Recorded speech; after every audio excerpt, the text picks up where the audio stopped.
ನೋಡಿ ದೊಡ್ಡಮ್ಮನ ಮನೆಯಿಂದ ಸಾಂಬಾರ್ ತರಿಸಿದ್ರು. ಆದ್ರೂ ಕೂಡ ಅದಕ್ಕೆ ಸೈಡಲ್ಲಿ ಎಂತ ಇಲ್ಲ, ಬರೀ ಸಾರು ಮಾತ್ರ. ನನಗೆ ಅದಕ್ಕೆ ಸೈಡಲ್ಲಿ ಎಂತಾದ್ರು ಬೇಕು. ನೀವೇ ಮಾಡಿ ನೀವೇ ತಿನ್ನಿ. ಇಲ್ಲ, ನೀವು ಮಾಡಿ ಕೊಡಿ.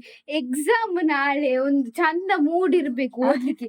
ಎಕ್ಸಾಮಿನವರು ಮೊಬೈಲ್ ಹೊತ್ತು ಕೂತ್ಕೊಂಡಿದ್ದಾರೆ. ಇದು ಮೊಬೈಲ್ ಹೊತ್ತದಲ್ಲ, ವಿಡಿಯೋ ಕಂಟೆಂಟ್. ನನಗೆ ಎಂತಾದ್ರು ಬೇಕು. ಈಗ ನಂಗೆ ಎಕ್ಸಾಮಿಗೆ ಓದ್ಲಿಕ್ಕೆ ಮೂಡ್ ಬರ್ಬೇಕು. ಅದಕ್ಕೆ ಈಗ ಎಂತಾದ್ರು ಮಾಡಿ ಕೊಡ್ಬೇಕು. ಮಾಡಿಕೊಡಿ ಬೇಗ. ಊಟ ಅದೇ ಊಟಕ್ಕೆ ಎಂತಾದ್ರು ಸೈಡಲ್ಲಿ ನೋಡಿ. ಲಕ್ಷ್ಮೀ ವೃಂದಾವನ ನೋಡಿ ಹೇಗೆಲ್ಲ ಬೈತಾರೆ ನೋಡಿ.